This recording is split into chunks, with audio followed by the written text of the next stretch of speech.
кои што човекот некако го влечат кон некој луксузен живот кој што ќе го прикаже поготово на социјалните мрежи заради другите луѓе, а не знае дека со тоа го поддржал злото. За жал, оваа поделба не е само тука. Еве сега се политичките случувања, избори, локални избори кои што на некој начин се покажа што владе за жал во Македонија. Гледате, 30 и повеќе години се или оваа страна или оваа страна, де овој направи вака, овој направи онака, овој украде тоа, овој направи ваков неморал, ваква корупција. Значи се некоја поделба помеѓу оваа страна или онаа страна. Впрочем, луѓето не разбираат дека поделбата во суштина е поделба помеѓу доброто и злото. А во политиката реално не можеме да го видиме тоа светлосно, духовно добро. Така што дали сме ние на оваа страна или на оваа страна, луѓето се залажуваат дека некој е подобар од некој, кога двете страни му се наклонети на сатаната, бидејќи ако ја земеме во предвид политичката партија. Политичката партија, еве јас да основам сега политичка партија, што е целта на тоа? Да намамам што повеќе луѓе, да продадам некоја моја идеја. Не можам јас таму да продавам духовност, да не се лажеме. Да им кажам, дојдете кај мене гласите, јас сум со Бога, јас сум светлосна, јас ќе ширам, ќе оправам државата, ќе донесам духовни вредности, ќе ги вратам, а впрочем луѓето се тие кои што ги бираат духовните вредности. Гледате, ако јас ја создадам таа политичка партија, никој нема, можеби ќе дојдат мал број на луѓе кои што ќе ја поддржат таа идеја, бидејќи се, да речеме, посвесни, поразбудени. Ама не можеш ти во политика, во наука да влечеш маса на луѓе кон некои вредности, кон некои идеи, а впрочем животот во општеството го влечеш кон материјализам, што е оддалечен од духовноста, од Бога. Тоа разочарување од оваа страна или од оваа страна, од црвена или плава, е исклучиво само заради тоа што човекот мисли дека оваа страна ќе донесе нешто добро или оваа страна ќе промени нешто и ќе донесе напредок.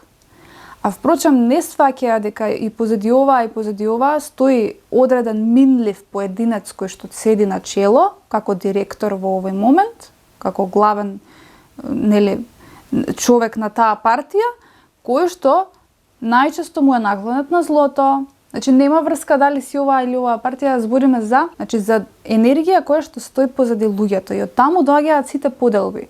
И разочарувањето е токму во тоа што кога ќе видиме сега не гласаме за плавиве затоа што тие ни го сменија името, сега ќе гласаме за овие црвениве затоа што тие гледаш поголеми платиноса, повеќе ќе направат, не знам, предности во ова, во она, залажуваат пензионери, купуваат, значи јас кога ги видов, мислам, ова е абсурдно и жално и смешно. Како вели народот, ќе беше трагично да не беше комично. Кога гледам со тие торбички одат и залажуваат луѓе едноставно, значи тоа се тие вредности кои што стојат во тие политички функционери, таа идеја која што мами луѓе за дојдете вие гласајте за мене, за ние да доминираме, и тоа е еден вид на бизнис. Тоа е трговија, значи тоа е нешто што јас го правам со умисла заради углед и моќ. Реално, кога ќе ги погледнеме нештата, не може да се направи колективен напредок и некоја си драстична промена во поглед на тоа, затоа што нема духовна нитка позади тоа.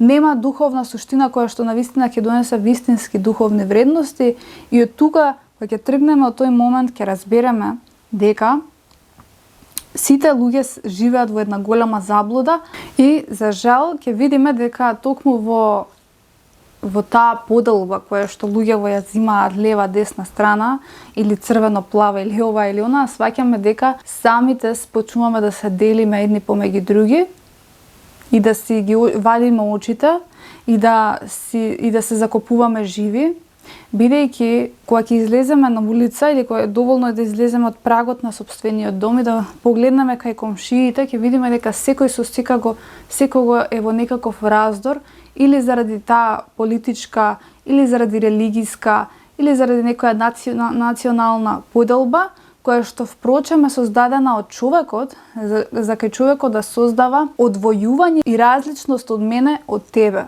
Денеска од тие илузии кои што луѓето ги живеат, во рамките на тоа да живеам според некои идеи кои што сум ги чул или прочитал од весник или вести, јас создавам некоја енергија во мене, а да не зборуваме за тоа дека се оддалечувам од Бога и на тој начин се вовлекувам, како во вакуум се вовлекувам во таа темна сила.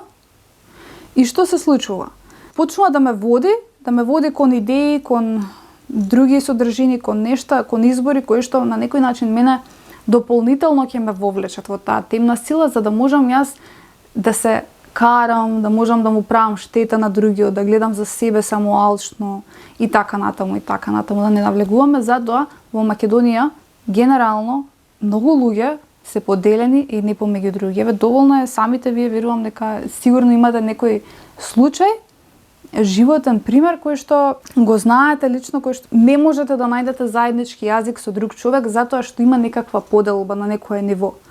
А најдлабокото ниво, како што кажавме на почетокот, тоа е на духовно ниво, затоа што луѓето се далечеле од чистиот образ, од Бога, од духовноста, од суштинското едноставно живење кое што човекот го имал уште во, да речеме, првиот век.